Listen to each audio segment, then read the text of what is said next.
Welcome back to Uptown Films. I'm one of the co-hosts, Gregory Hernandez. Hey everyone, I'm Gordon Taft. And I'm Max DeMeza. Favorite cold weather movie? The Thing.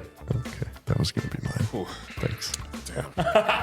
Fargo. Oh, that's great. Yeah. Come on, The Shining. Yeah, okay, The Shining. The Thing is my answer. That's the best. Or you could say The Hateful Eight. They're That's a all good one. stuck Yeah. in a That's a can. good one. Yeah. My Gladiator. I'm trying to do my bad Denzel.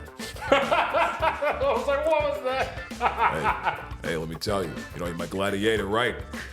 Oh, God. I usually do a better Denzel. My man. My man. My man. I didn't know you like to get wet, dog. Thank you so much for joining us today. Keep making films, Uptown. Hey everybody, welcome back to another edition of Uptown Films Podcast with your host, Bernadette. I'm Gordon. Max, go Birds.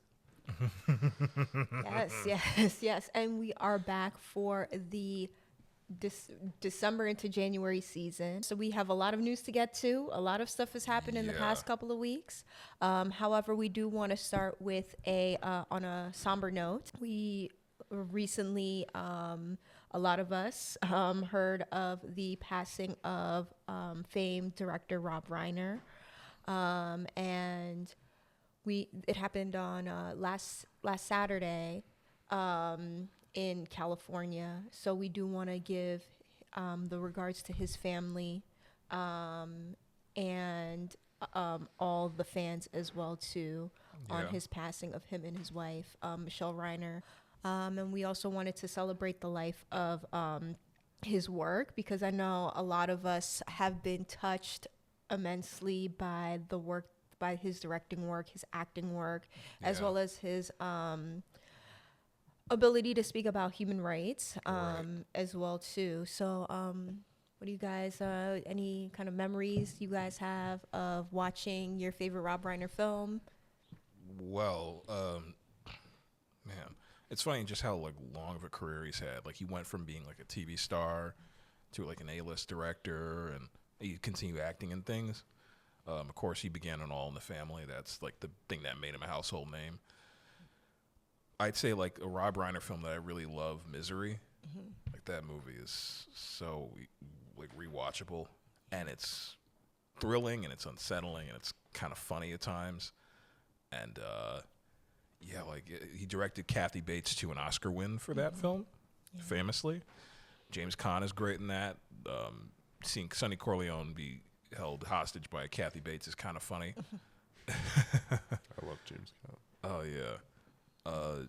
It's an amazing film. Misery is terrific. And Rob Reiner acting in things is always funny to me. Gordon was, I think, talking about Misery. Yeah. Hell of a film. Yeah. Bernie, do you want to give us your favorite? Oh, sorry. Fun fact. Yeah.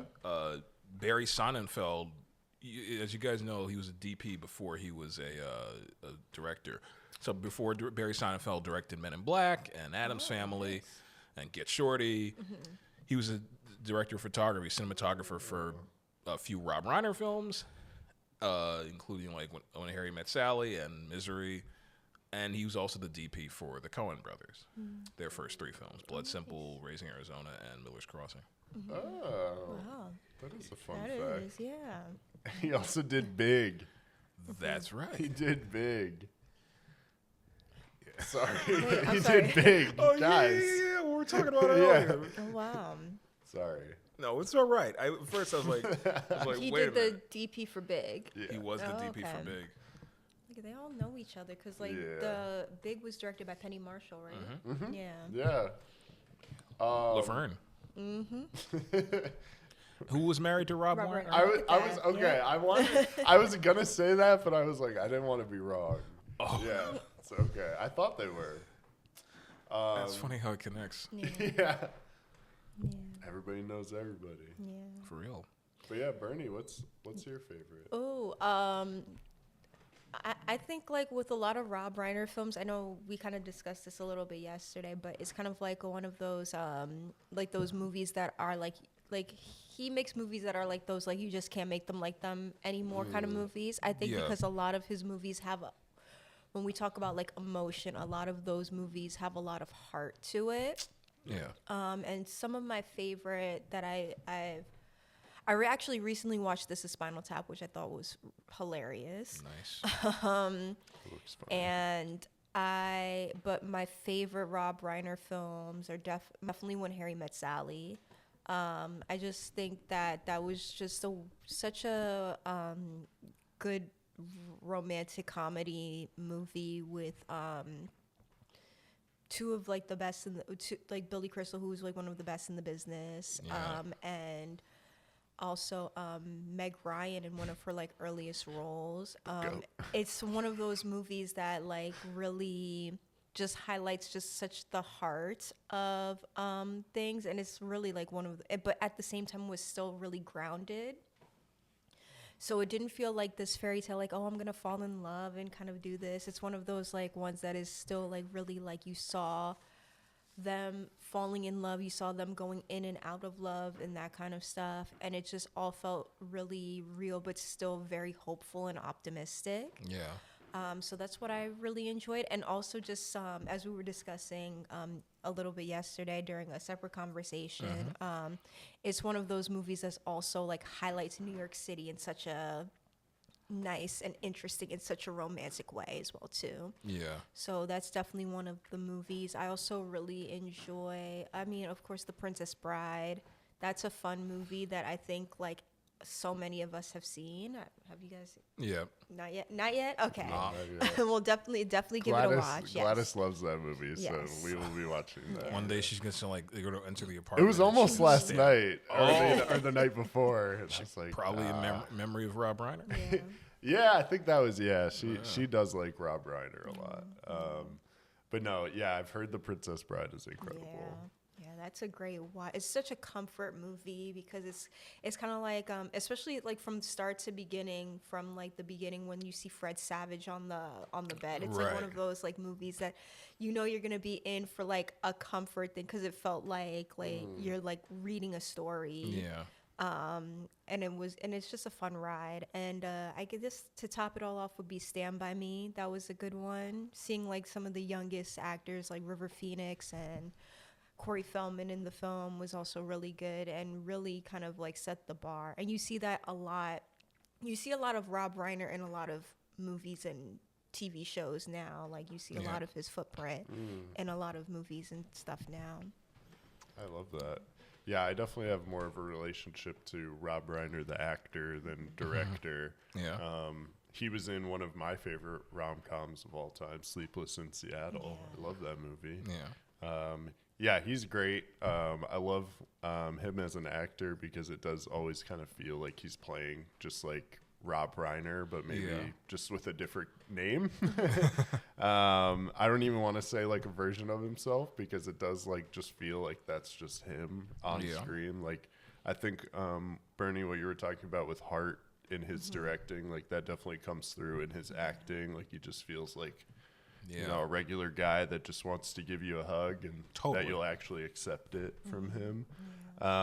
But I've only seen, as I mentioned before recording, 2 Rob Reiner directed films. And, you know, out of A Few Good Men in the bucket list, I definitely have to say A Few Good Men is my favorite. I love that movie.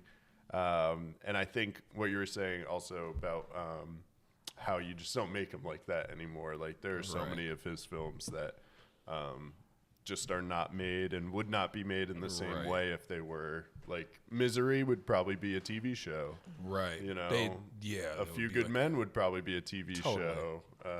Stand By Me would probably be a TV show. Yeah. That's the crazy thing. Yeah, so a lot of it is just like with the times, but definitely his impact is felt. Yeah, absolutely. And also like just also to discuss his philanthropy work and his outspokenness as well too. I know like one big thing is that he was in All in the Family and he played Meathead. Mike and you Meathead. yes. Yeah. And All in the Family was definitely one of those TV shows that like I really enjoy, as it being kind of like one of the first like television shows to really discuss and tackle a lot of things that were going on. Yeah. And it's really nice to see how he continued to do that in his work and being really outspoken about human rights, really outspoken about LGBTQIA rights, and about the environment and different things. He will be missed. He's a big dog. And we real. do also want to take the time out, since it is the end of the year, to just also go over like a lot of other people that we have who have passed on this year. It has been a rough year in terms of like filmmakers, actors, musicians, also pop culture icons. So we do want to give a list of people like Robert Redford, Diane Keaton, Michelle Trachtenberg, Val Kilmer, David Lynch, who passed away this year, Malcolm Jamal Warner, Drew Schwartz, Gene Hackman. Wait, you said Drew Stewart? Drew Schwartz? Struzan. Michael Madsen, Diane Ladd, and Jimmy Cliff, and a whole bunch of other people who have passed away. Their memories in the work that they did will go on forever. And we are glad that they were able to make their footprints on this world as well.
Great job, Bernie. Yeah. That was beautiful. Thank you. Amazing talents. All right, now let's get on to the death of movies. Speaking of death. Oof. You mean Warner Brothers Discovery? Oh, yeah. Warner Brothers Discovery, Netflix. No, if you take Saudi Arabia. if you take all the things you mentioned and put it into like one straight line and just rearrange it, you get an anagram that says death of movies. Yeah. Death of art. Yeah. Well, but the birth of content. God. Yes, definitely. Bernie, please go ahead and. So if you set guys it up haven't been for keeping us. up with the news as of lately, there has been a big shakeup. It has been finally revealed that Warner Brothers Discovery was bought by Netflix in a $1 billion deal. Multi-billion dollar deal. Yeah, almost $100 billion deal. And it also includes a lot of stuff so a lot of the Warner Brothers catalog is going to be now owned by Netflix. So what do you guys, there we go. So what do you guys think about what is going on with this industry? I know we discussed in our last Uptown Films podcast what this deal might mean for if it was owned by Warner Brothers, Paramount, or Universal. It was $83 billion.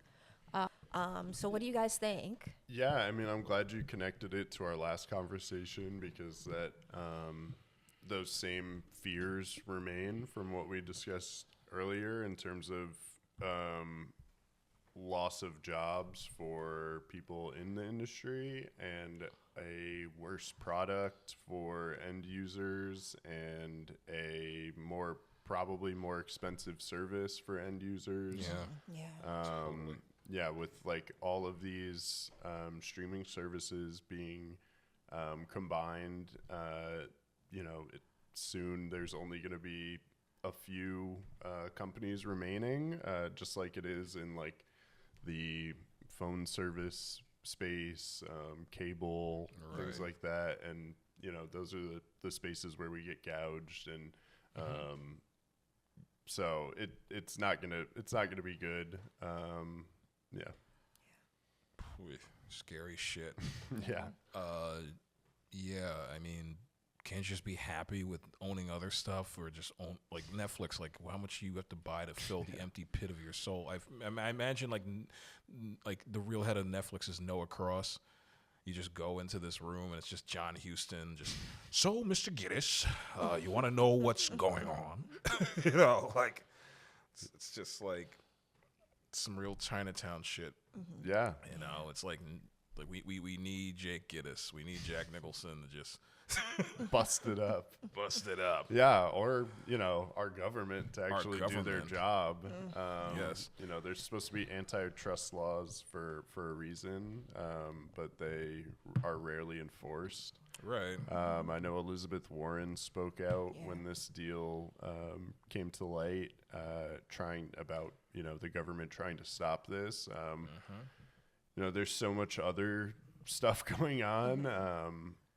Whether they're able to get a coalition behind that to actually make that happen remains to be seen. Yeah. And I don't have faith in that at all, especially, with the money that is coming from these tech spaces into government pockets through lobbying and other PACs and super PACs. So, yeah, I don't have a lot of faith in our government in stopping companies from fucking us. Yeah. I am also worried because the merger hasn't officially happened yet. Yeah. And Paramount is also still trying to, even though Warner Brothers is like Netflix had a better deal and is still trying to go with Netflix, I feel like Paramount is still trying to fight in order to get this particular catalog of work. I think their offer was for $90 billion. Paramount's like, baby, come on. Just give me one more chance. Yeah. Just right outside of I'm sorry, window. $108 billion. Oh. Yeah. Do you think the administration, particularly the president, might get involved in this? Do you think there's in a positive way? No.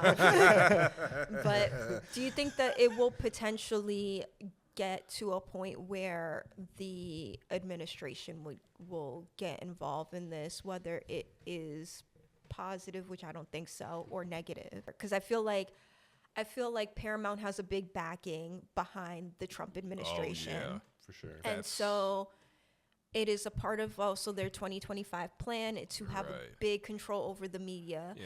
Yeah. I mean, let's hope Universal is just like, no, 150 billion. And even then, it's like, anytime these corporate games are played and you see it in the public sphere, it's just like, there's like losing and then there's like losing hard. So you're like, okay, let's just lose. It's just, it's crazy. Like these companies, I think back to how Disney bought Fox. I still call it 20th Century Fox. I don't give a fuck. No. Like people say it's Disney owns ABC. They owned ABC. ESPN. Yeah, I think they bought ABC in like what, 96. I mean, in my whole lifetime, I remember they've always I've owned always ABC. had ABC. Yeah. Always affiliated. That's crazy. Yeah, and we live in a scary world where like monopolies are like becoming more and more the norm each day. Yeah. Well, hopefully it gets to a point sooner or later where people in the government, whether it is Congress or the Senate, start to really look into this and kind of start putting a stop to this. I don't have faith in the administration, nor do I have faith in kind of like a lot of the Republicans that are yielding to the administration. However, I do have some kind of faith in some of these new people on the Democratic side of the House and the Congress, and even people like an Elizabeth Warren or a Hakeem Jeffries to speak on this, because it is important. And also another thing that we haven't talked about is what is this going to do to the movie theaters as well too. Yes. Because Netflix business model, even the CEO of Netflix mentioned like, is it Ted Sarandos or Reed Hastings? They're both major names. In Netflix, I think it's the Ted Sarandos. I know there's like an anecdote, or like it's been said like that Sarandos growing up really didn't go to the movies much. This was speculated that basically like his vision with Netflix was to kind of like consolidate the film going experience to the home. Yeah, for sure. Like, Yeah. and I mean like in the long run, of course. Yeah. Because they don't do like that many theatrical like releases unless it's like a big filmmaker like Marty or Baumbach. And even then, it's only like a short period of time. Right. Knives Out got like one of the longer theatrical releases. That was like a month in theaters. But yeah, like some crazy shit. Yeah, it's not going to be good for the theater industry, for sure. All of these streaming companies lose money when we go to a movie theater. So, yeah, it's going to push everything more towards that for sure. And it's crazy because, like, also recently there has been a study that's saying that Gen Z does want to go to the theaters because I guess for like the communal experience and everything, it's a time where they could hang out with their friends. However, things like this, and also what we're going to get into in a moment, is going to be affecting that. For example, one of the things that's happening in New York is that they have been approving 3 casinos in New York City. And I don't know about you, but I know in the past, thank God they didn't do it, and that the community pushed back. They also wanted to do a casino in places like Coney Island. However, that didn't get approved because of the pushback of the community. But they did decide to approve 3 casinos in New York. I think a lot of them are in the Queens area. 2 of them are in the Queens area. And one is in the Bronx. One is going to be in the Bronx. So what do you think about like the approval of 3 casinos? And I do too. Same. Screw it. Greg's just doing. Yeah. Like what's the point of a casino when first of all people have no money because of the economy? Right. It's just like it's like you roll up with like. It's like, you're not having fun with your, disenfranchised life. Here's some meth. Like it's just, it's showing up with like, like this seduction that's like so empty. I despise it. It's like a cartoonish. It's like a Simpsons joke. Like somebody opens a newspaper. It's like 3 casinos now approved after somebody like ran out of money or something. It's crazy, horrible. And it's going to be a lot of people out from outside of those areas coming in and it's going to tear up all of those communities and disrupt all of those neighborhoods and areas and just change the landscape of the areas of these boroughs. Right. And also, I know this isn't a sports podcast, but Steve Cohen has to watch out because he's a part of the casinos in Queens, and he's also the Mets owner, for those of you who don't know. Interesting. And the Mets just lost a lot of their homegrown talent, some fan favorites, and these casinos just got approved. So don't think the Mets fans are too happy with Stevie Cohen. Yeah. Like, it just doesn't make sense that, like, in this kind of economy where people are struggling to get by day to day, a casino would be a viable thing. And it's to not put in putting the money community. into, it's No, not bringing it's money. not. It's Not just at all. isolating it because the people that go to the casino are going into the casino and not leaving it for 12 hours. Right.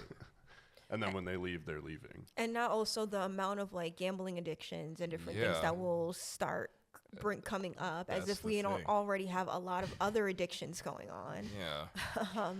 By the way, you can bet on DraftKings using the Uptown Films promo code.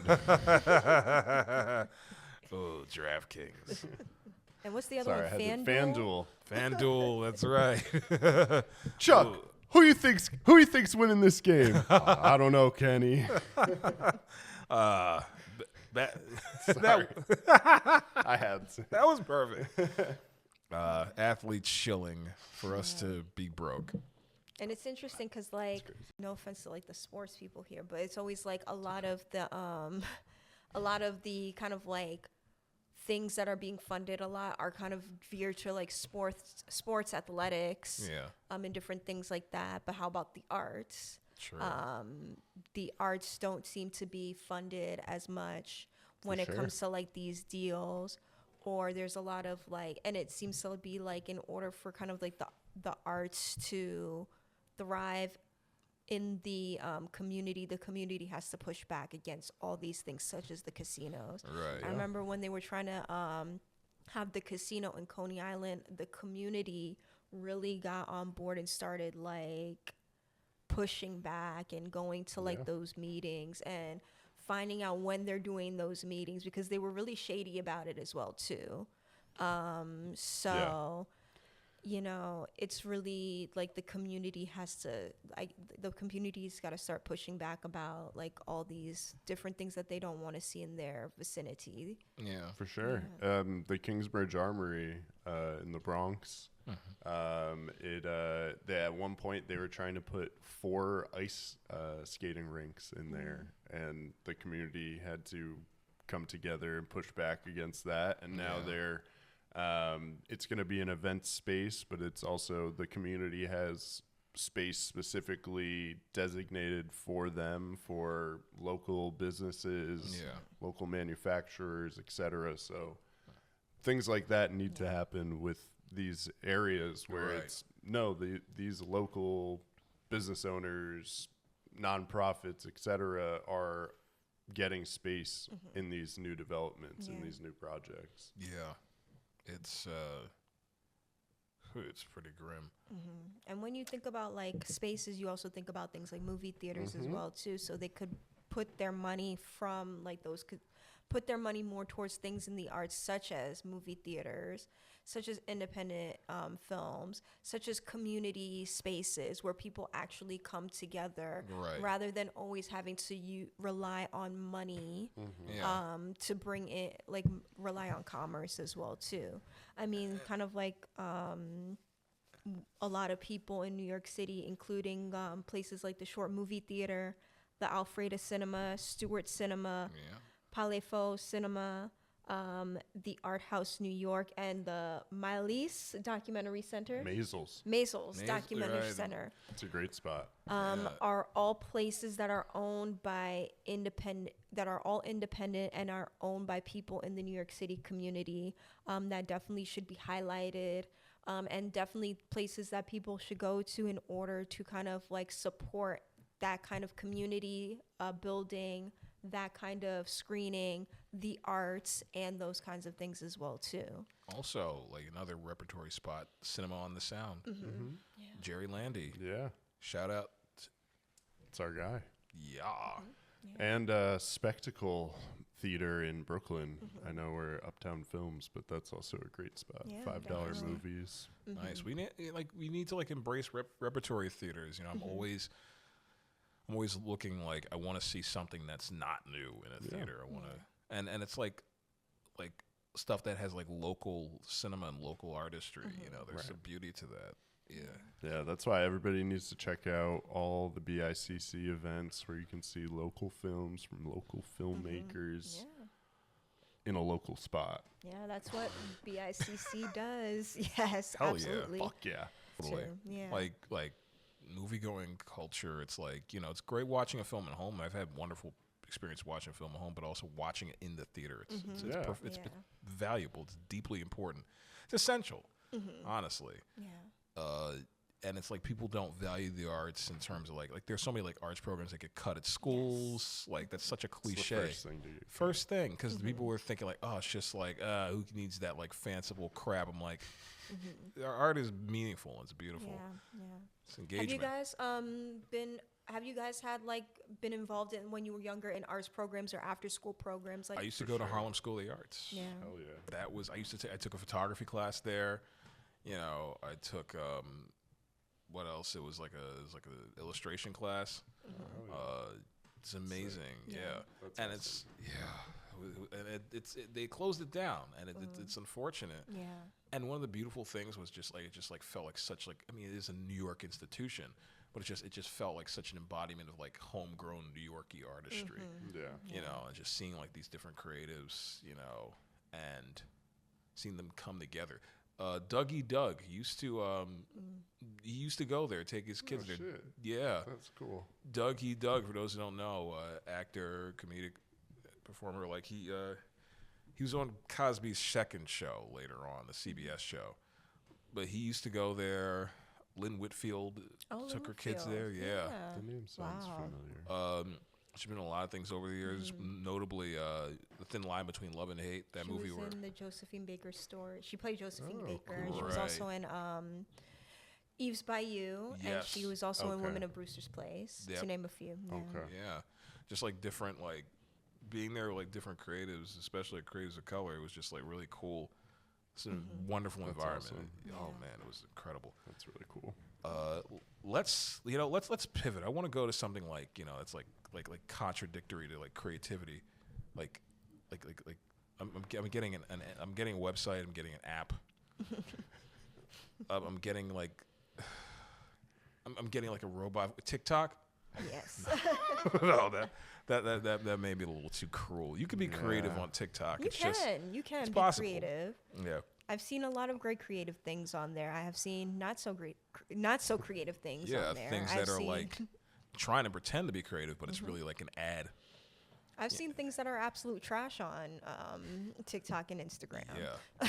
And it's like, oh my God, it's the emanations from the underworld. Brought to you by Manscaped. Yeah. I try to stay off of it as much as I can.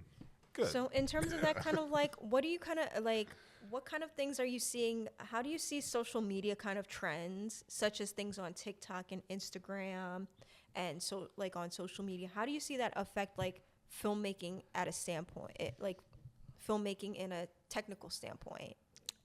It's funny. Like I think like the internet, like since like the internet's kind of you can be like closer to being like a one person band in terms of how you create.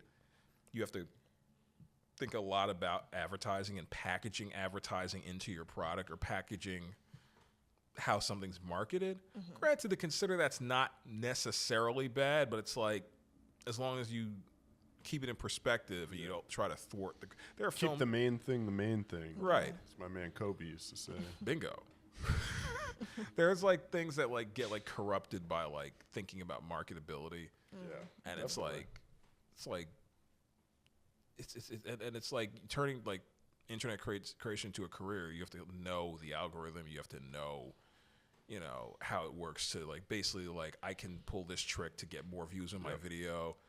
I can pull that. It's like a bunch of like cheap tricks. Yeah. And you know, like I don't want to see people like kind of lose a passion for creativity because that starts to like fuse with like the creative process as opposed to be like you know, like in tandem with it or like a supplemental part of it, where it's like you have to think about, how you proceed like career-wise, financially with this. But it's like, don't ever lose the passion. This is about the art.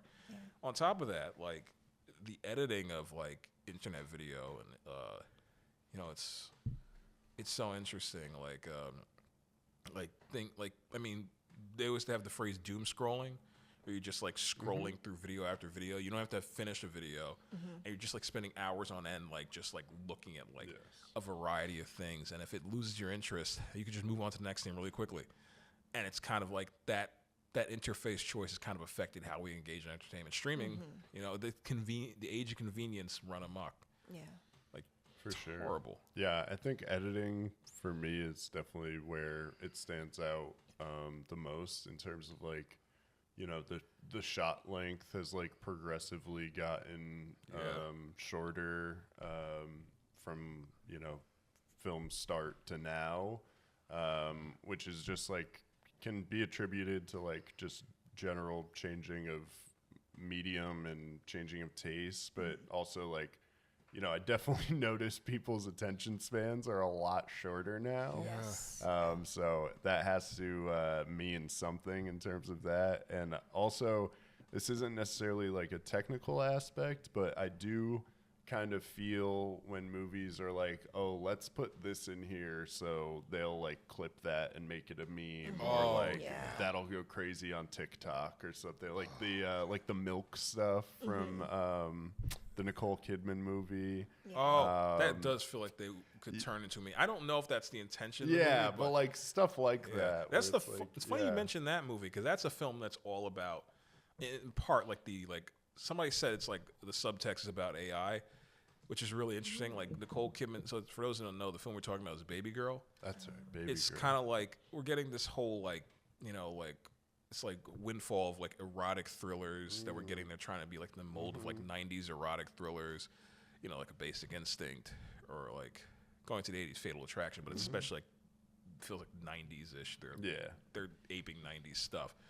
But that film is Nicole Kidman plays like the CEO of this giant tech company. She gets into this BDSM relationship with her intern, played by Harris Dickinson, and Big Dickinson. Her whole like life is like kind of like the precision of it and how refined it is. It's like it's in sync with just how like somebody who uses tech to like kind of modify their lives. Yeah. And it's like it falls in line with that whole thing of like the internet's like kind of like unearthed how much people try to change their appearances. So much plastic surgery. Nicole Kidman is a good example. Nicole Kidman. It's kind of ironic that she's cast in that film. They even like have it in the movie where they allude directly to it, where it's suggested. Which is interesting. Like, I don't think I've ever seen Kidman in a film that alludes to her having had plastic surgery. They have the thing looks maxing. Where people like try to like modify their bodies, like they're in a David Cronenberg film.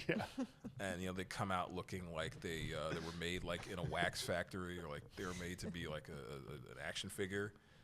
That sounds familiar. If you know, you know. Hey, we're all just Ken. But yeah, what about you, Bernie? How does it? Yeah, I'm seeing it a lot in kind of like the way that, definitely in the editing. I do appreciate that with the internet, internet allows more access to people who didn't have those kinds of things to do those things. So that's what I really like about it. And also kind of like a do-it-yourself kind of thing. I think the problem I have with the internet and social media is kind of like the curation of things, where I feel like with the algorithm, they kind of promote more kind of like ridiculous things as opposed to, because there are some talented people out there that have great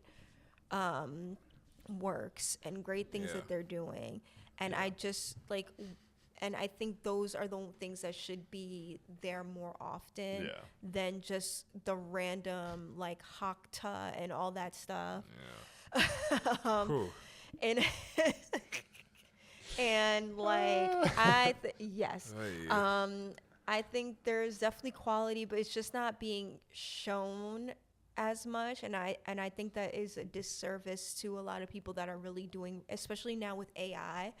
A lot of great artists, a lot of people are kind of fighting with this algorithm to get their work known. Yeah. But it's being kind of like the AI stuff is kind of being shoved in our face. Right. I've also seen a lot of changes. I've seen a lot of changes with film technique in terms of kind of like composition. I know we discussed this before in a previous discussion about kind of like the shallow focus. Oh, yeah. And I recently saw an Instagram post where like a guy who is a filmmaker was talking about how like the shallow focus just seems like it's something that's always the shallow focus that's like with the blurry background is always in so many different movies, because it seems like it's a reflection of kind of like what how you take a picture and how you take a video on your phone. Yeah. I'm also seeing this in dance choreography.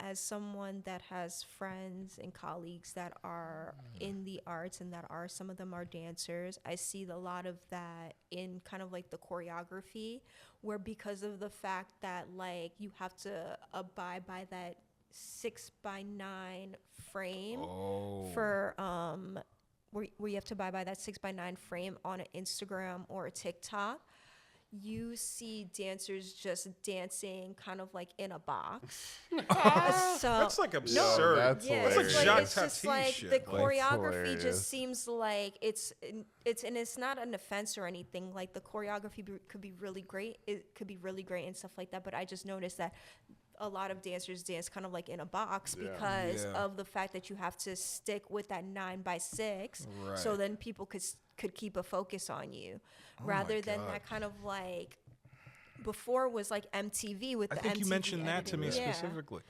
Jesus Christ. And it's like with the MTV era, it was like very MTV editing with the quick cuts. And you see that reflected in the choreography in a lot of dance movies during the 80s and stuff like that, like in Footloose. You see kind of like kind of chopped up in a certain everything's way. chopped up. Or you see it kind of like with the advent of like history with kind of with the camera movements and like stuff like that. You see kind of like a wide angle. Previously, before the MTV era, kind of like a wide angle with a lot of different films. Yeah. So you're kind of seeing kind of like this shift as well here. Yeah, there's always like some kind of like external media. Like each generation like of like film critics has like a gripe, like a bone to pick with a certain like external media that affects like film form. Yeah. Like you said, MTV, of course, for like good 20 years, MTV was like the big target. I mean, TV, of course, for a long time. In Body Double, he just makes an MTV music video in the middle of the movie. Relax, don't do it. It's like the best MTV video ever. Knowing De Palma, like, I feel like, knowing how, like, meta and deconstructionist he likes to get, you know. He was like, yeah, I'm making an MTV video. And it's like, I wonder what, like, I don't know if you ever seen any like Jacques Tati's films, like Playtime or Traffic. He's, you know, he's kind of like, in a sense, like a French Chaplin. Though he's a great, brilliant artist on his own, has his own distinct voice. A lot of his films, the visual comedy of his films, influences like a lot of animation. You see like the production design of his films. A lot of his movies, the comic motif in many of them is that. So the character he plays is Monsieur Hulot, who's like a version of Chaplin's tramp almost. And he navigates the modern world, and everyone essentially like navigates them. Like a lot of the side characters, there's not much dialogue in his movies. In like Playtime, he doesn't even like subtitle different languages because it's like the visuals precedent. Yeah. But he constantly. His character's like, there's a lot of slapstick involving him, and he doesn't quite fit into the modern world as comfortable as everyone else. And it's physically like realized in those movies. Everyone around him almost acts like you know, like gear, like cogs in a machine. He's like the dysfunctional cog almost in a sense. That's like, kind of like what I think of the Chaplin thing, but I think that's even more of his thing than Chaplin. And if you see his movie, somebody said like comparison between him and Kiyoshi Kurosawa is the environments of the film. The environments, like they kind of enact like a certain control on the characters in the environment. Like what you said about the dancing in a square thing. Yeah. I wonder what like a Jacques Tati movie would do with something like that. Would do with the world. Like we all have like TikTok's infected everyone's brain. Like that's absurd to me. Yeah, that's crazy. And it's like what you were saying with kind of like the subtitles. Like you see kind of like a lot of TikTok videos have subtitles, and like people talk when they talk. There's the subtitles there, and you see that influence in the you see that in the influence with like the streaming and also with the theater stuff, where like now everything is subtitled, which is good because like sometimes people that are hearing impaired or visually impaired can like look at the subtitles, and that are hearing impaired can look at the subtitles and follow along with the movie as well too. So there's some pros and cons with that. Right. Like I definitely get what you're saying. It's like what was it? With I mean, it's like Tex holding us hostage. Like, oh man, I lost my thought about the like. I know it also ties in the second screen content. So that's a phrase that's been coined by some like executives working in streaming, where I believe at Netflix, it's likely, where they'll basically make a film or a show that has viability as a form of second screen content. So something you can watch. I do the air quotes for those who are just listening along on Spotify or Apple. Something you could watch while you're doing the dishes or like working on like some like legal documents or whatever. Like having the background. Right, which is like just like so warped. Like just put on some like, just like put screensavers on Netflix that you could select. Bingo. You don't have to like hire like you don't have to hire like a director to write and conceive something. It's like where they restate the premise like every 5 minutes. We're doing or the goal. We're doing this for Dad. Yeah. And then like 5 minutes later, it's like we're doing this for Dad. It's like Yes. it's absurd. Yeah. It's like we're living in an artificial world more. Speaking of artificial world, we know that the Oscars are coming out, and one of the big things is that now the Oscars is moving for years. For like 30 years, the Oscars have been on ABC. NBC at one point too. Yes. But mostly ABC. Yeah. And now it is moving exclusively to YouTube. And so I want to know your thoughts about that, as well as your thoughts about like early Oscar picks. Well, in terms of Oscars going to YouTube, I found out about that like I found out like I believe this morning, and I'm just like in 2029 they're gonna be shifting to YouTube.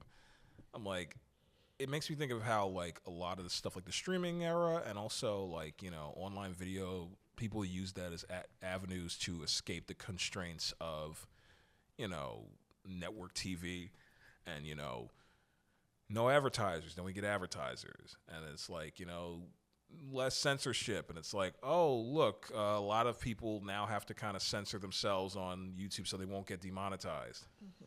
And they'll come up with new phrases to get around it. They'll reinvent the lexicon, making for a world that is just sadder, and it has to. It's 1984 stuff, where it's like 1984 they would have to, in that book, like they would have to come up with. There were different words like well, I forgot, like I'm trying to remember some of like the phrases in that book. Yeah. The double speak. There we go. Like you're seeing it on YouTube already with like a lot of people having to censor certain words and certain things as well too. Right.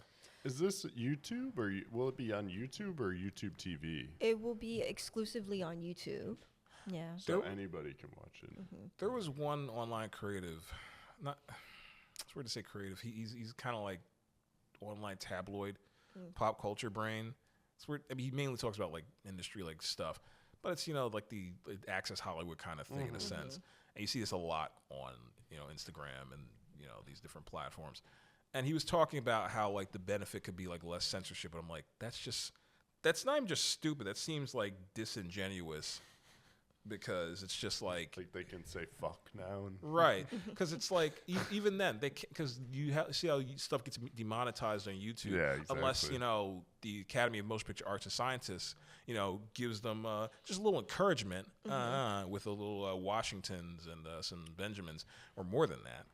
Yeah, like what would happen if that was it the Oscar? What awards was it where my girl said "Go Birds" and "Fuck ICE" and "Free Palestine"? That was the Emmys. Yeah, the Emmys. So like, what would have happened if she said that on YouTube?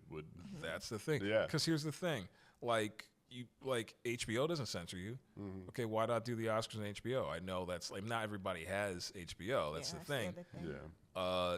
Netflix has a litany of like problems with Netflix, but there's no like censorship problem with Netflix, at least insofar as like you can say fuck. Yeah. So YouTube, it's like what's really behind this? Like it's like you can like trap yourself in terms of what you can and can't say or do. There are even words that aren't curse words. They're just like words used to describe like serious subjects that you have to use like an alternate version or euphemism for. And I'm like, are you serious? Yeah. This is like, that's a bad omen. Bad fucking omen. Like, I don't like it. Yeah. To me, it also signals like that the streaming wars is coming to at least streaming wars versus cable is kind of coming to a close, and it seems like streaming is definitely winning. Fuck streaming. Yeah. It's good for now. Like my YouTube TV is maybe $20-$30 cheaper than a cable subscription, but in like a couple of years that it's going to be the same price as a cable subscription. It's going to lose all of the point of why I had it in the first place. Right. It's crazy. We're advertising is like overflowing in this world, but you can pay. But it's like in like network TV, that was the problem. But you move to another platform, it's like we have ads, but you can pay to get out of them. Wink, wink. And then like you pay more money, and you end up paying as much as cable at some point. Yeah. So it's just like, let's just move the bar. Yeah. And let's just have people climb into perpetuity. Like, also, I think like with this one, I think it's also I think one of the other goals of this is trying to reach a younger audience as well too, because YouTube is still the platform that a lot of young people go to. So I think it is the Academy's answer to appeal to a younger audience. Well, I guess we'll have to see how that goes with YouTube, the Oscars being on YouTube. yeah, right. You're watching Uptown Films, so keep watching films Uptown. Hey there, I'm Nicole Tay, and you're watching Uptown Films. Hi, my name is Sean Senavrotny, and you are listening to the Uptown Films podcast. Hi, this is Alvaro Franco, and keep making films Uptown, and please keep showing Uptown some love. Hi, my name is Zayn Lindsay, and you're watching Uptown Films. Hey, this is Christopher Hall. Thanks so much for listening to the Uptown Films podcast. Hey, everybody. Welcome back to Uptown Films podcast, where we have Max Gordon, and we have a very special guest today. Solomon West is a dynamic professional with the mechanical engineer background and a multifaceted career spanning cloud infrastructure, software integration, and community health. Certified as an AWS Cloud Practitioner, Solomon is fluent in technologies like Docker, Kubernetes, React, and Jenkins, with hands-on experience in database systems and API development. His business's acumen shines through in his understanding of media tech ecosystems. He's contributed to platforms where film studios leverage granular viewer data, including trailer views and shares, to optimize distribution strategies and secure funding. Solomon cross-industry experience includes engineering projects, management, application support, and health equity outreach, making him a rare blend of technical depth, strategic thinking, and human-centered impact. So we welcome to the Uptown Films podcast, Solomon West. Welcome. Woo! Yes. Cool. So, Solomon, how did you get your start at doing apps? I was graced with the opportunity to sit in the same room as decision makers when a lot of companies were doing their cloud migrations in the early 2010s and through to maybe even now. It's tapering off a little bit, but I got a lot of experience behind me. Just learning about the different technologies that are present in the space. It's a galaxy, really. It's not even like a very finite amount of technology out there. There's always technology popping up everywhere. So I got my experience, doing applications and more specifically doing infrastructure as code from back then. I got my feet wet with some of the different configuration management platforms, as well as like on containerization. Those are all define exactly where the machine sits in the cloud or on in your home production environment. But yeah. I know I have a question. It's kind of random, but what's the weirdest or funniest name for like a software or a workspace communication app? What I know some are crazy, like Jumble and Squish and whatever the hell. Yeah, there's one called Helm. Helm? Okay. There's one called Helm. Not to be stoic today, but there's this one called Prometheus. Okay, that's a fun one. You ever see that movie? Prometheus No, that's a book. I've seen the book. I've seen the movie Prometheus. I think it was. Prometheus. It's supposed to be like the It's the Alien prequel. The Alien prequel. Yeah, I think it was a prequel. Yep. Yeah, I love that movie. But Prometheus is definitely one of the ones that stands out to me. All the other ones have just like most of the time just one syllable. I got just you. trying to be as original as possible. Yeah. Sorry, I know I got a sidetracked. No worries. Early, So tell us a little bit about yourself. I know when we read the bio, you mentioned that it mentioned that you're a mechanical engineer. So tell us a little bit about how you got into that, and a little bit about a background about yourself. Yeah, so I went to school at the University of Buffalo. A little foreshadow for all the inspiration that really has shaped my trajectory since becoming an adult. But I've always been very interested in driving down the results, the details, and things that are causers of big things happening and new things happening, new technologies or new thinking and breaking barriers or I'm just always consuming information, media, and things that are in that realm. I guess it's really cacophonous. When you really think about it, and in the span of like a couple of years, if you consume the world news and stuff like that, there's a lot of things that are happening in technology that really are, whether it's just laws or governing things and new technologies, pricing becoming disrupted and allowing for new people to enter different spaces where they would have not even the ability to have imposter syndrome before, but just because of like the pricing structure of different things. And that's where one of my assumptions came from. I wanted to build a platform, software that really helps a creative to have their intellectual property protected, as well as make their reason why they continue to create art, make that as transparent as possible, and put numbers behind it, and have like tangible things rather than before they actually hand over the CD or DVD, Blu-ray, or whatever, download it from the cloud. Or, It's a great jumping off point into how would you explain the mechanics of trailer scope?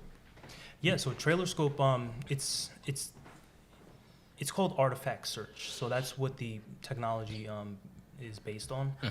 It's been done before. Artifact search is nothing new in the scope of technology. A very interesting YouTube video came out a little while ago. May have seen it, may have not, but it was a little documentary, kind of off the cuff, kind of just I don't know how you would generalize it, but there was a documentary where people who do bird watching, they use an application, it's open source application to be able to replay bird songs, or to even just listen to the bird songs that are currently out there, and it helps them identify. And this YouTube documentary was kind of I was like, wow, they use the same thing that I. What's the name of that? Because I feel like I've seen. It starts with an S, but I'm not 100% sure. Yeah, I feel like that's popped up in my recommended over the last few weeks. Yeah, it's angled as this exciting thing. It kind of is, just people using anything to get themselves across the country, or they try to make it like a destination type thing where they capture and that's how it wraps into the similarities of trailer scope, right? Right. The technology is basically you record the environment around you, and preferably during a screening of some sort, at a film festival or at a screening, and then the individual gets their the individual who is recording the environment can identify the trailer that's being played, or the media, whether it be a blooper reel or an interview of the cast, and then the actual art, the name of the film or the actual trailer gets added into the watch history of the individual. On the other side, this other part of the equation, the part that kind of more parallels market research, is where we actually quantify the amount of people who are actually engaging with that trailer. So the amount of people within that room at the time, or maybe by way of the application, being able to email the trailer to a secondary person. So by 1 degree removed, they'll be in that same room, kinda. So if Bernie's watching a trailer and she logs it, then I'll get a notification that Bernie did it, and I get the trailer sent to me, basically. Exactly, and that all adds to the number of people that are engaging with that specific piece of media.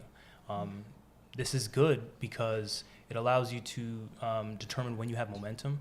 A lot of times people submit their artwork to Film Freeway, and then when they get onto Film Freeway and they upload their trailers, all their media, and their scripts, and they go through the vetting process, and then they get chosen maybe, and then they get the award.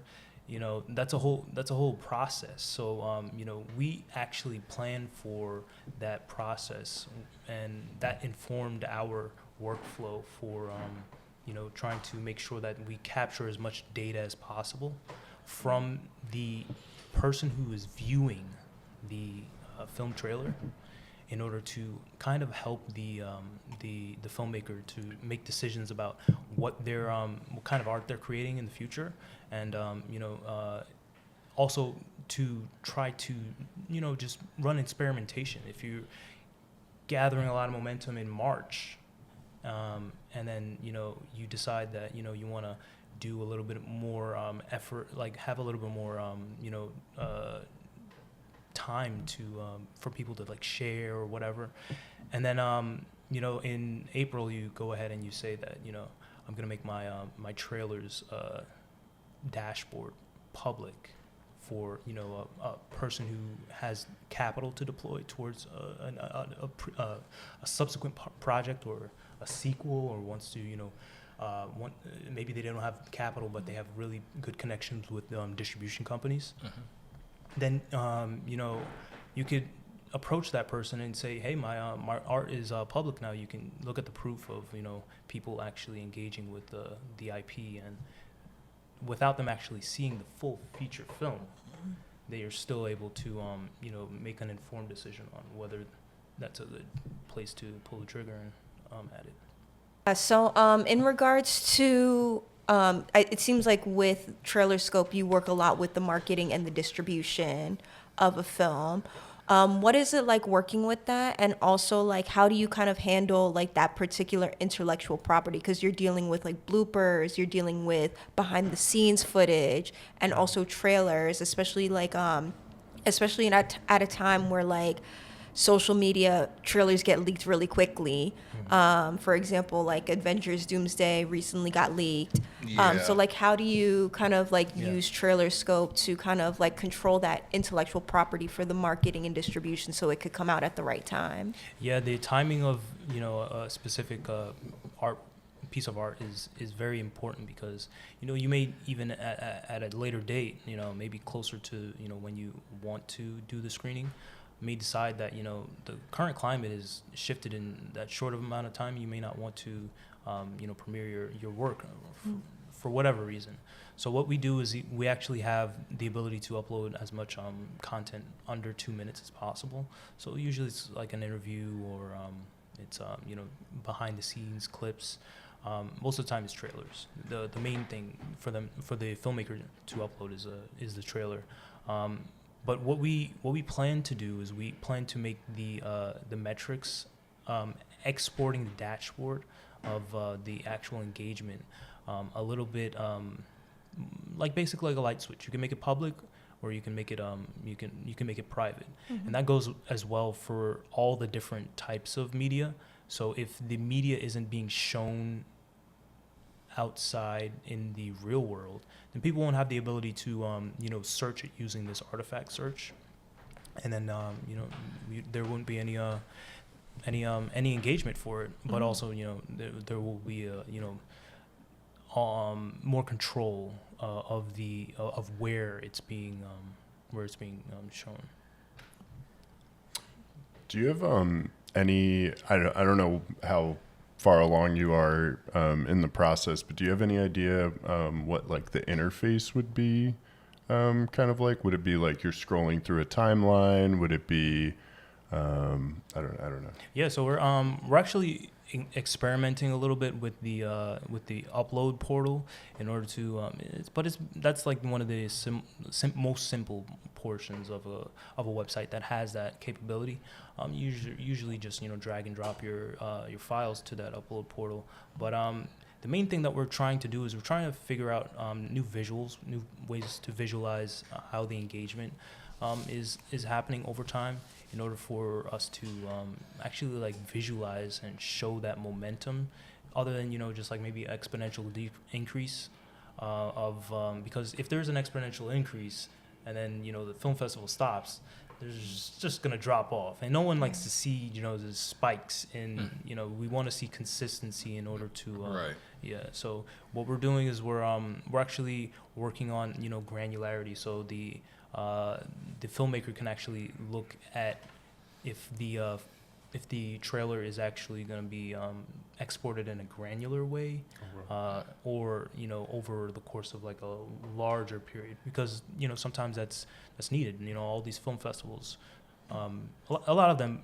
happen in tandem, but over the course of a couple of years, you can definitely win awards for a lot of different festivals, and that would correspond to multiple spikes. And if you show that over a course of time, that's definitely useful for just marketing your artwork. Other than that, the end user. So this is like a two-sided app. There's two sides. There's the filmmaker side. There's the end user side. The person who does the artifact search while they're in the comfy seats in the film festival, or It's interesting with festivals. Are there any festivals you're thinking of, reaching out to at this stage in the process? You want to start off building from? Yeah, so still, I don't want to jump the gun a little bit, a little bit ahead of time, but we are planning on collaborating with a festival in 2026 in the wintertime before springtime. So we're just building requirements, setting expectations right now, and another thing that we're actually doing. So people sign up by, just basically starting a free trial. Everyone gets the 2 weeks free trial. So if you have a film festival that you anticipate your screening or your trailer being shown at, you can use the free trial for the duration of that festival. Hopefully it's within 2 weeks. I know some of them are a little bit longer, but that's usually pretty rare. So yeah, there's I forgot the question, but yeah, we definitely are working towards making sure that the film festivals are our main vein for engaging with the filmmakers and the viewers, and helping them to get the most out of that experience as possible, because a lot of times people don't really focus too much on the content of a trailer. They usually try to focus on the title card. And that's not very like, you can't focus on two things at once. You can only focus on one thing at once. And if that happens, right after another, you're just gonna forget, the last thing that you looked at. So this is kind of a solution to try and make sure that if it's not in a film festival, and on a grander scale, film studios who put out their trailers in regular theaters, you could watch 30 trailers before your movie starts, depending on where you bought your ticket. So that's a lot of content, and of varying lengths. So this is like a solution to that. Help with that. Sorry to cut you off. Yeah. Like that, but I think it's an interesting springboard because it brings me to something else about how advertising works now. What are your feelings about that? Do you think there's what are the pluses you see, or what are some minuses you see in terms of contemporary advertising and trailers or what have you? Yeah, so there's always the idea that you got to be creative with the way that you are building up the anticipation to your premiere, to your screening, and sometimes people collaborate with Burger King. I know How to Train Your Dragon was inside one of these fast food restaurants. No one can get IHOP, but that's besides the point. Regular marketing is kind of it's very creative. I met someone who recently, maybe about a year or two ago, landed a position at Google, and when speaking to her, I just tried to find out how does what exactly is the main thing that you would do in order to start a campaign for whatever the product may be. And it really is just have a blank slate, really, because no product is the same. If you're making a pair of slacks that are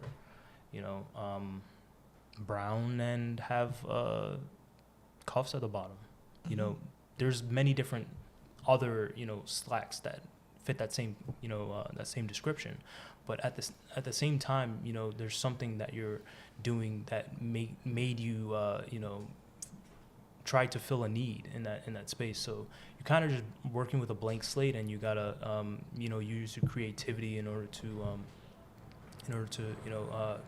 make something that's capturing to your to the person that's comes across your tile on a website, or your maybe you write it in the sky on one of those planes. Right. Yeah, there's a lot of different ways for people to go about that, but yeah. Right. That's the old-fashioned way. It's just you just write in the clouds. Skywriters, yeah. J.J. Bartleby and Associates. Come by, and the first consultation is free. Yeah, when you brought up that point about how when you log a trailer, it'll be sent to other people in your network. That was kind of interesting because it's different than normal marketing methods where it's almost C to C, like consumer to consumer, rather than like business consumer. So could you speak a little bit more about, I guess, the marketing aspects of Trailer Scope and how you chose to employ those methods? Yeah, so what we are doing is we're trying to make a support system kind of for our filmmakers. So it's really just like enabling them to look at different things, different tangible and quantified dashboards and methods, maybe even the newsletter that we are planning to put out within the next year. But whether it's just resources for hardware that you can use during your set design or costume, or actual like film equipment, or whether it's just the actual software that we're charging for. When the filmmaker is like in the like within the ecosystem, they're gonna be they're gonna try to use the software to the best of their advantage. Now, like I said before, this is a two-sided platform where the viewers and the filmmakers are kind of like they butt heads, I guess, and everybody wins. On the sharing side, to answer your question, so one viewer can share the media with a person that is who has an account on the platform, but wasn't present for that event.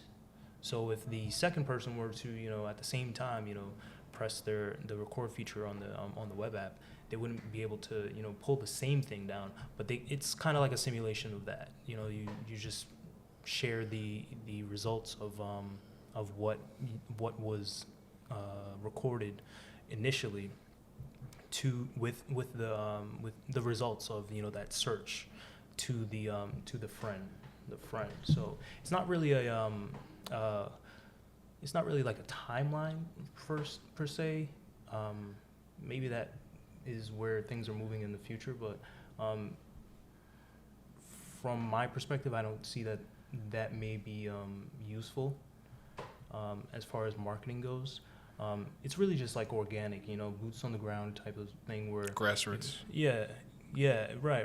Grassroots way of sharing, something that you're interested in. If I read a novel that's really interesting to me, I'm gonna share it with somebody that I think may be interested as well. So this is kind of like the same thing. I got you. So it's not an automated feature. It's like you can share it if you want. I got you. Yeah, totally at the discretion of the viewer. That's interesting because it seems like a trailer scope can definitely shift the way that a movie is marketed. Right. From the businesses kind of like pushing kind of like the marketing to like, because it feels like very also word of mouth.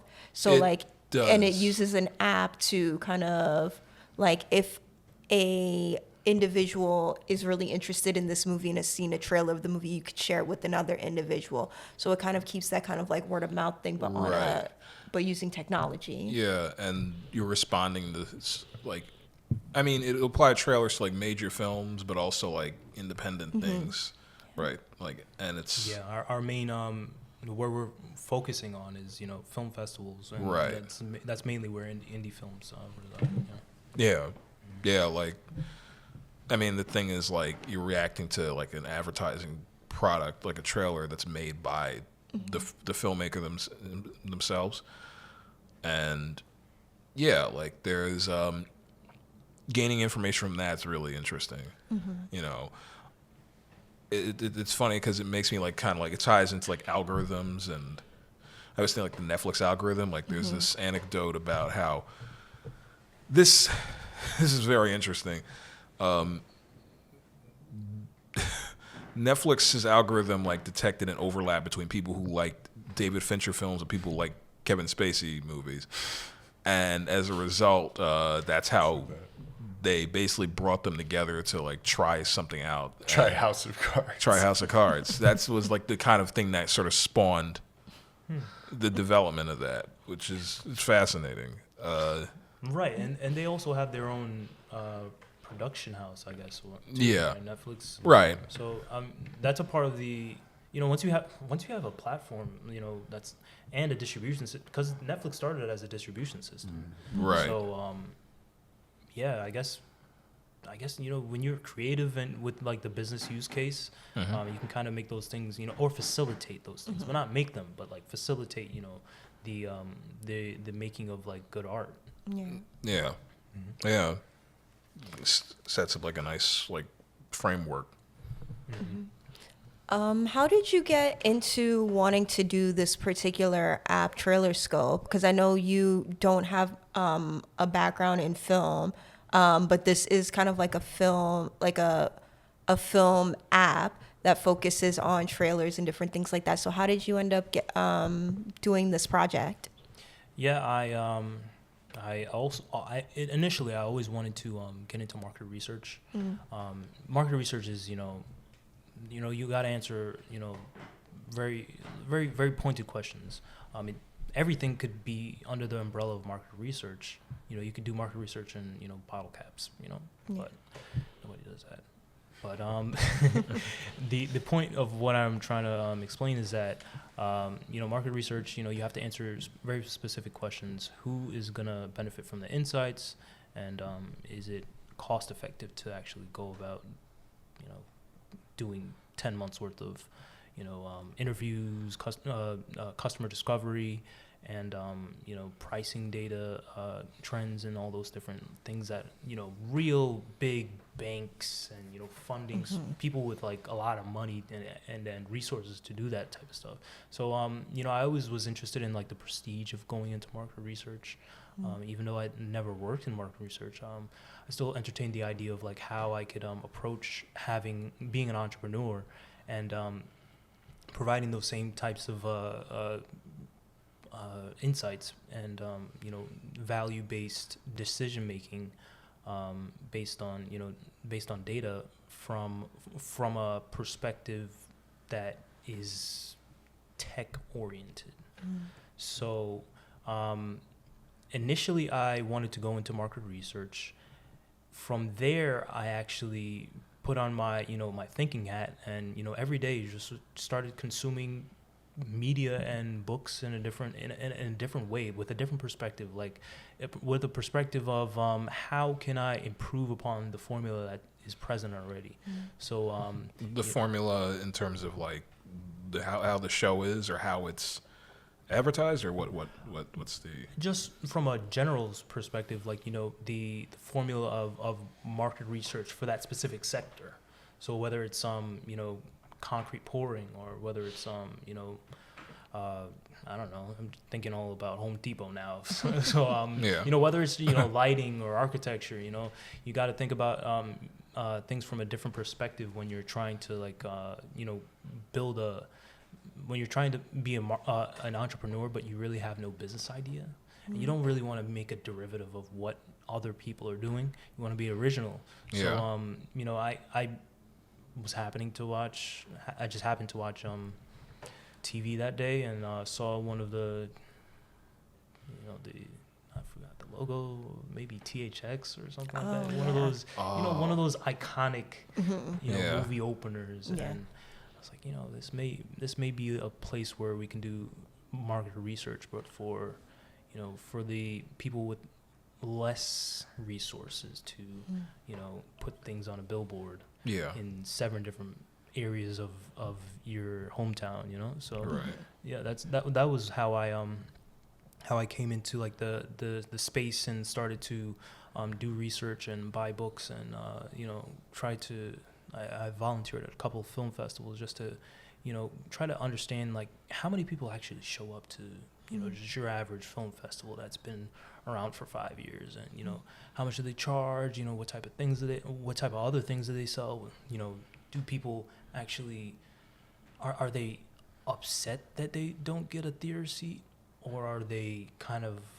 relieved that there's no pressure to like actually consume the, I just tried to ask myself these questions after I came up with the idea to get into doing market research with film studios. So yeah, and it wasn't always this audio artifact search either. At a specific point, I was really just focused on getting a feedback loop started. So maybe the method of pulling up your film's trailer was just like a QR code. But it got a little more sophisticated over time, and I just thought about how to be a little bit more driven in like the efficiency and the simplification of like a workflow. So. One of the things that we've discussed over time during our Uptown Films podcast is kind of like the influence that technology is going to be having on filmmaking. Totally. And we're seeing that both on screen, off screen, in marketing and distribution. So what do you think? What do you think about technology's influence on like the like when it comes to like filmmaking on like your end, when it comes to marketing and distribution? Where do you think it's going to go? Wow, that's a hard question. I think that CGI is kind of like definitely VFX. Everything has gotten pretty complicated these days. So much so that I feel like it maybe detracts from like some people's storytelling maybe. But if you have the means to create a work of art, then why not get it shown to people? It needs to be seen. As far as like the technology for over the top and other different types of distribution to theaters, and even just pulling things out of the archives. I went to the Museum of Moving Image the other day, and they were playing this one film called House of Mirth. It was a really good film, and it was from like the 2000, like I think is maybe from the 90s or maybe even Dan Aykroyd's in it, and the guy from Ghostbusters. I know the guy from Home Alone 2 is in it. The bellhop. Oh, Rob Schneider? He's it? Rob Schneider. Wait, maybe. Was he like a short guy, or was he like tall? The taller guy. Tim Curry? Tim Curry, yes. The guy with the smile, Yeah. And it has... I'm thinking of like the one with the woman from X-Files, Gillian Anderson. Gillian Anderson. Yeah. You gotta watch. Well, I don't know if you will have the ability to, because it's one of those things that's like in the archives, but they just pull it out sometimes when if you don't have it on VHS, or maybe you can buy it, but they were, I believe, showing it on Showtime like a week or so ago. I watched a little bit. Oh really? Yeah. Oh, on show. Yeah. A very long film, but the different trends and the curation of what film is being shown where and at what time is kind of like the beauty of of the filmmaking space, because we even have places that really just show shorts.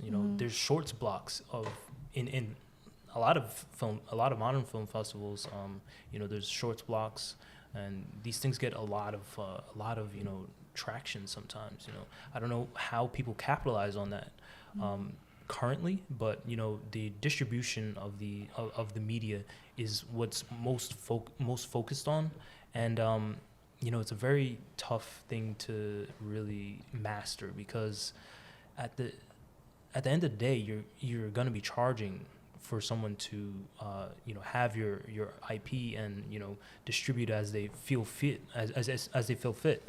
So it's really important to have it to be like as a filmmaker. I think it's really important for your the protection of your IP and your future IP, for you to like consider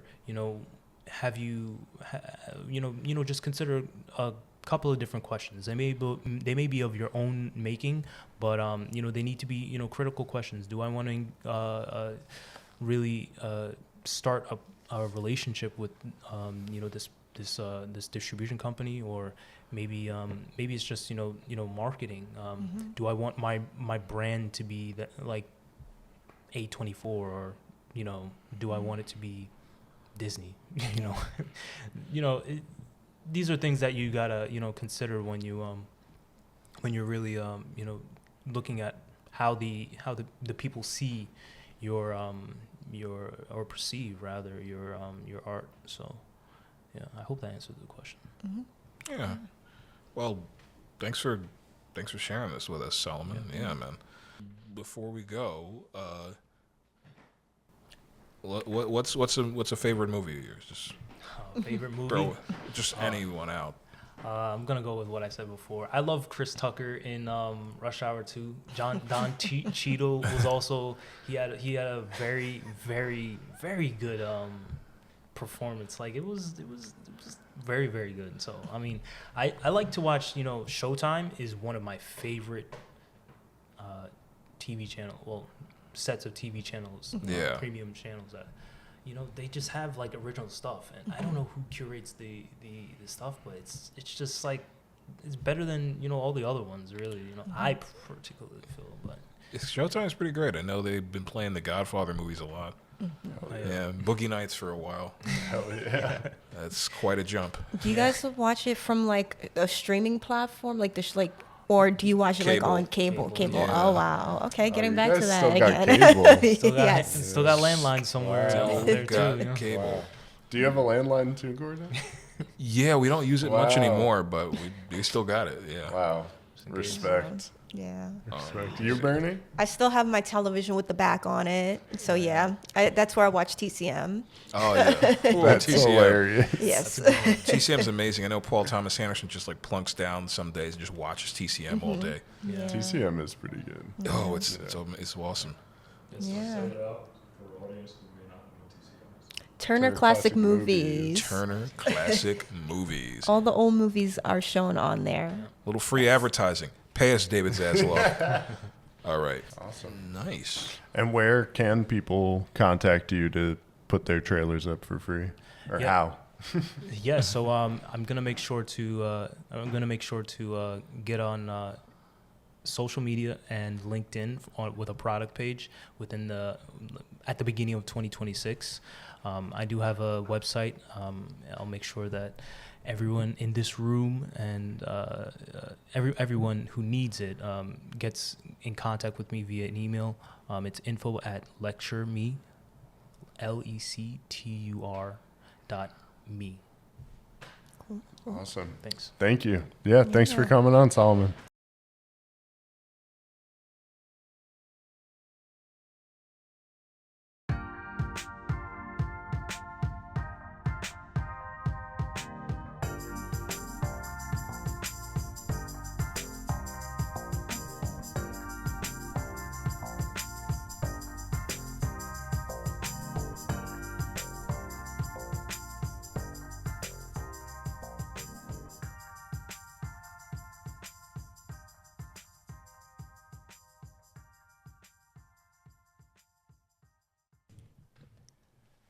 Much appreciated. Yeah. It's 2023. Yes. We're coming to the end of the year. Yes, it's the end of the year. So now that we're talking about like now that the award season is starting, yes. What are some of your like best movies? What kind of things do you want to like? What is kind of like that New Year's film resolution? What kind of things do you want to see in movies in the 2026? I would like to see like multi-million, like $100+ million hits that are like original movies. And I know that's like everyone says that, and it's a generic thing to wish, but it's valuable, especially like with today's world. It's like it's not often that you have like a top 10 grosser, even though there are like original movies that still end up making more than like $100 million. It's not super common. It's not common for them to be in the top 10. Yeah. Sinners, as big of a hit as that film was, that's one of the most talked about films of the year. Yeah. It's going to cast a longer shadow than some films they made even more money than it. Definitely. Didn't break the top 10. It was in the top 10 earlier this year. That's because the year was still young. Right. Now we're at the end, and it's like, it's $360 something million. Sinners is still my number one film this year. Yeah. It's just like an amazing film about the legacy of the blues and like how like culture gets subsumed into the corporate forces that be. There's no like corporate like powers in the film that's present. It's just like, you know, like it's just like, you know, like the blues tradition of black artists getting like sucked into, you know, this white structure, and then like the guy who basically has to operate as the seducer is this Irishman who, you know, dealt with his own oppressions, and now he's you know, he's been vampirized. Yeah. And it's just these interesting like characters, and this wonderful writing. It has great directing, has an amazing score. Yeah. And it's humorous at times. I think Delroy Lindo should be up for supporting actor. He's awesome. He's awesome in the film. Yeah. And he Greg's doing like a little dance that Delroy Lindo is doing in the film. Lindo is terrific. Like, just like been a wonderful actor for a long time. Yeah, absolutely. Lindo. Delroy Lindo. Delroy Lindo. Yeah, he's terrific in the movie. Yeah. And it's just like, it's such a beautiful film. That's my number one. My number two is, I don't know how to rank it, but like another one I throw in my top five is Phoenician Scheme. Wes Anderson's latest film. Benicio del Toro plays like this wealthy businessman who's more or less like partially inspired by Wes Anderson's own like father-in-law who passed away.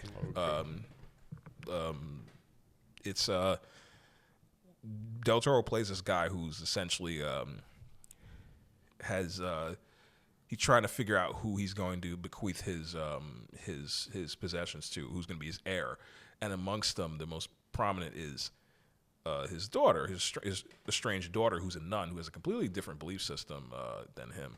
Often, you have stories about kids who reject the religion of their parents, you know, to like follow a different path. The religion she's rejecting of his is like money, and she's a nun, and it's just a really funny movie and really touching. And Wes Anderson, you know, does it again. I know sometimes people felt like they weren't crazy about his last few movies. I've enjoyed them a lot, but I've had my misgivings, but I still think he's one of a kind. And I think Phoenician Scheme is a pretty wonderful film. And it's not getting any Oscar recognition. It's funny, Anderson's only film to ever get production design and costume design nominations was Grand Budapest. Like, think about that. Never like any like production or costume design nominations for anything else. He won for those. But it's like, yeah, like the Academy like kind of sleeps on him sometimes, even though he has his nominations over the years. And he won for short, right? Yeah, that's right. For the wonderful story of Henry Sugar. Yeah, okay, yeah. Yeah. That shit, yeah. I like this. I'm going to toss two more before I hand it off to you guys and make it quick as I can. No, go for it. In fact, three, I guess. One Battle, that's a huge one for the year. A very funny movie. Paul Thomas Anderson, like the lyricism of his camera movements, I just I adore. Like seeing bodies in motion in his films is always an exciting thing. It's like he subsumes musicals into his body and mixes it with Scorsese or Jonathan Demme. Yeah. It's a lovely film. It has its flaws, but you know, we've gotten to them before. But yeah, like Benicio is terrific in the film. He's like the amazing sensei. Yeah. There's like a zenness that like the zenness of like Del Toro is so funny to me. Chilling. And DiCaprio, who's amazing in it, like he's like the dude, Jeffrey the Dude Lebowski, but like even like more of like a paranoid case. Yo, he really is like the dude. I love when he's like rebel. I love when he's like, I'm getting paranoid. He like takes a drag of the joint, and then he just like puts his dukes up. Yeah, like it's a very funny movie, and yeah, that's another one. I want to bring light to two others that one of them is like very controversial. The other doesn't get enough attention, but Splitsville is the one that doesn't get a ton of attention. That's like, I think of it as like kind of like a modern screwball comedy almost. It's like Ernst Lubitsch's comedies, but bent into a pretzel by like a Preston Sturges comedy. So the premise is these two, like this guy finds out finds out that his wife is cheating on him. She wants a divorce. He runs to his friend's house, who reveals, like, he and his wife, they both reveal to him that they're in an open relationship.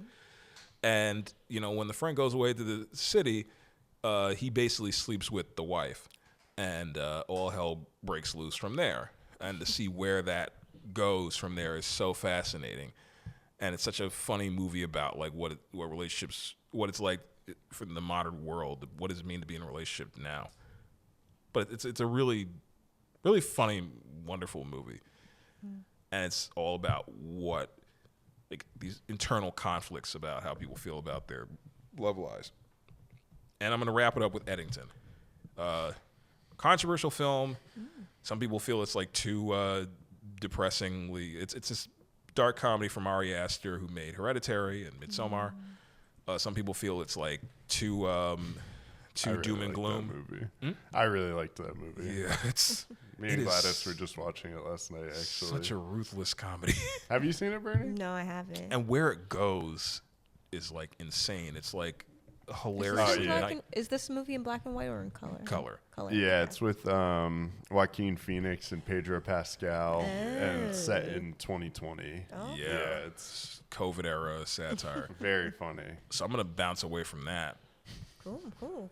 Max, what kind of, like, things do you want to see in the new year? What are some of your best movies? What to look out for? Yeah, so kind of directors, big stars. In terms of New Year's resolutions, would definitely love to see, like, more opportunities for different storytellers. Yeah. I think that's something that can always be increased. Hell yeah. Yeah, especially would love to see more Black female directors. Yeah. That'd be awesome. And then I guess, like, in terms of, like, another movie industry, like, specific thing, would be, like, longer release windows would be awesome.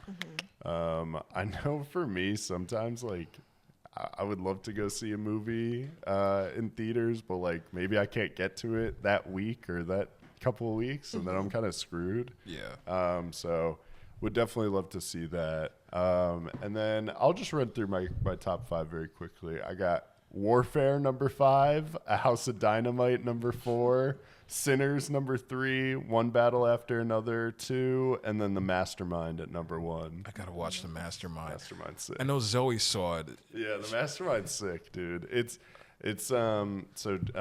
Josh O'Connor. That fucking man's so hot. That guy from Sinners? Yeah, no, right, that's his name, right? Josh O'Connor? Yeah, Josh. From Challengers. Okay. Yeah. He's in Wake Up Dead Man, the new Knives Out movie. Yes, yes. He's great in that movie. He's great in both these movies. But yeah, it's like kind of a slow cinema movie of this wealthy suburban young dad who thinks he can be an art thief and is very bad at it. And things go very wrong very quickly. It's just a really good kind of study on that type of person. There's just like a lot of interesting nuances in it. I loved it. I gotta watch that. Yeah, no, it's really good. It was only my second Kelly Reichardt movie. I gotta watch some more Kelly Reichardt. She's sick. You said Warfare 5 and yeah, House of Dynamite #4. That's a controversial pick. I gotta watch that. I fucking loved that movie. Have you seen it, Bernie? No, I haven't. It's on Netflix. That sounds good. Yeah, That's right. It sounds funny. I told my dad to watch it because, we tend to be aligned very much politically, and he really didn't like it. He said it was like 2/3 of a movie, which I see what he's saying. But so you might not like it, be honest. But what about you, Bernie? I'll be honest, I haven't watched too many current movies. However, I do agree that One Battle After Another and Sinners are great movies. I was able to watch those too, and I definitely see them being like the head runners for the Academy Awards. Totally. Yeah. I do think that the New Year's resolution that I do want to see, I do definitely agree with Max, and I do want to see more storytelling from people of color, Black people, women, LGBTQIA folks as well too. I would love to see more of their stories present. I would love to see more mainstream recognition for those stories as well, too, in the media. And just also better distribution and marketing with some of these stories as well, too. Yeah, definitely. And the other resolution, the other thing I want to see is definitely a return to, in terms of VFX, practical VFX. I would love to see that continue.